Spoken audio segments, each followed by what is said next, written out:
All right, welcome back, and we're going to be talking right now with actress Nia Vardalos of course, My Big Fat Greek Wedding, about her new book. It's called Instant Mom, kind of a fun title. It says instructions not included and toddler adopted separately. Thanks for joining us, Nia. How are you?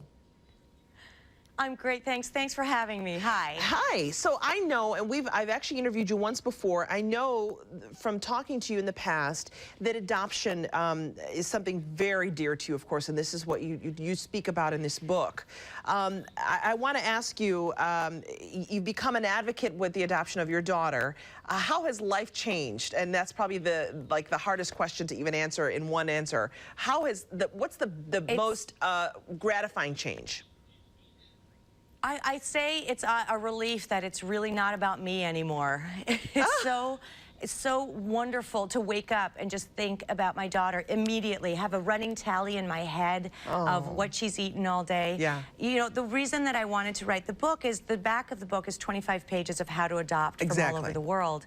But then the book itself, I thought, you know what I'm going to do? I'm going to make it my autobiography. I'm going to tell the story of how we got My Big Fat Greek Wedding made, and how I had dinner with the Queen of England, and also how we adopted our daughter when she was almost 3 years old. Wow. 3 years old. And I had 14 hours notice and became her mom. Oh my. And that's why it's called Instant Mom. Wow. Okay. So. Yeah. And then it's what happened next? What happened next? Exactly. I bet that could be a whole other book in and of itself. I want you to talk about something quickly here, Nia. You know what? You talk in very openly about trying to become a mother while it says here, while fielding nosy frenemies and Hollywood reporters asking, any baby news yet? I mean, that has got to be one of the most gut-wrenching things for a woman. And I know I get questioned a lot. When are you going to have a baby? When are you going to have a baby? You know, and I want to respond so snarkily, but I can't, you know?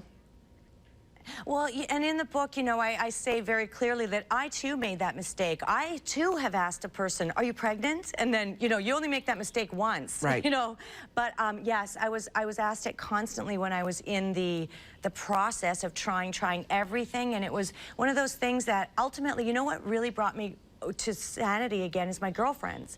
I love, who I refer to in the book as the core. Everyone's got a core. Your core group and your family are the people who ultimately will heal you. And I just love hanging out with women and just, you know, talking. Yeah, and getting that camaraderie and their unconditional love and support that, you know, with or without child, you are still important and you still matter. But Nia. Yes, and that's why in the book, yeah. No, you go ahead, please. Oh, sorry, you go. Well, I was just going to say, that's why the book is not really just for moms or dads or people who are parents or even people who want to adopt. I wanted to write a book that was sort of all-encompassing in all our worlds, even though it's called Instant Mom because that's what happened to me. It's really about the quest for personal happiness, which we all deserve, you know, just to be happy. Yeah.